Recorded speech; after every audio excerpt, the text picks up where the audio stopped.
ওয়ালাইকুম সালাম। কেমন আছেন? আলহামদুলিল্লাহ। একটা প্রশ্ন করতে পারি? অবশ্যই। আপনি কি বিবাহিত? অবশ্যই।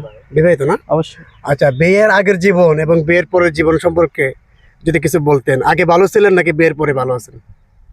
অবশ্যই বিয়ের আগে ভালো ছিলাম। কেন? ভাবি কিন্তু দেখতেছে ভিডিও, ভাবি কিন্তু দেখতে পারে। তো আকাশ জমিন ব্যবধান। কেন ভাবি কি আগে আসলাম আকাশে আর এখন হচ্ছে জমিনে। ও আগে আকাশে মানে উড়ে বেড়াইতেন, আর এখন আগে ছিলাম স্বাধীন আর এখন হচ্ছে পরাধীন। আচ্ছা, তার মানে মানে বোঝাতে চাইতেছেন যে আপনার ভাবি ঘর থেকে বেরোতে দেয় না বা প্রত্যেকটা কাজে করবো আপনাকে বাধা দেয় না, নিজের স্বাধীন মতো করতে পারতেছেন না? এটা না অনেক ধরনের মানসিক চাপ হয়ে যায়। আচ্ছা আচ্ছা, তো আপনি যারা অবিবাহিত তাদেরকে আপনি কি মেসেজ দিতে চান? ভাই আমি অবিবাহিত বলতে চাই যে ভাই কারোর সাথে যদি কারো সূত্রান্তিতা হয় দয়া করে ভাই একটা বিয়া করে দিবি।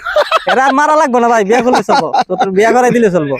আচ্ছা, আপনি যে কথা বললেন এই কথা সত্যতা কি আমরা যাচাই করতে পারি? অবশ্যই যাচাই করতে আপনাকে রাত্রে মারে? জি না। হ্যাঁ, আরে মারা লাগে না তো। হ্যাঁ মারা, আপনি যে ভাবতে তুমি বিয়ে করে মরে আছেন না? আমি আপনাকে একটা বলি, আমি একটা एग्जांपल দিয়ে বলি, পরে আপনি কথা বললেন। হ্যাঁ বলেন। এক অফিসের মধ্যে 10 জন কর্মচারী ছিল। তার বস একদিন অফিস থেকে আইছে, বুঝছেন নি? আইসা কইতাছে যে আমার কর্মচারীরা সবাই অ্যাসেম্বলি করো, সবাই লাইনে দাঁড়াও। সবাই দাঁড়াইছে। তোমরা সবাই এক লাইনে দাঁড়াও।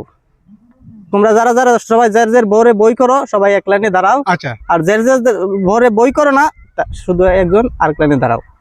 সবাই এক লাইনে দাঁড়াইছে, সবাই বরে বই করে। হ্যাঁ হ্যাঁ, আর একটা লোক শুধু অন্য লাইনে দাঁড়াইছে। আচ্ছা, তখন উনি বলতেছে যে এতদিনে আমার অফিসের মধ্যে আমি একজন জেনিয়ান বীর পুরুষ, জিনিয়াস লোক পাইছি। তখন যে কিনা বরে বই পান না। হ্যাঁ, তা তখন ওনার আলাদাভাবে ওনার ডাইকে নিয়ে বলছে আপনি কি জন্য বরে বই পান না? আমি তো অতবার একটা কোম্পানির মালিক, আমি আমার বরে বই পাই। আচ্ছা আচ্ছা, আপনি কিভাবে বই পান না, আমার এই পদ্ধতিটা শিখেন। আচ্ছা, তখন উনি বললো যে স্যার আমার বউ কইছে যে আর সমাজের 8-10 জন লোক যদি এক লাইনে যা, ওই লাইনে যাতে আমি না যাই।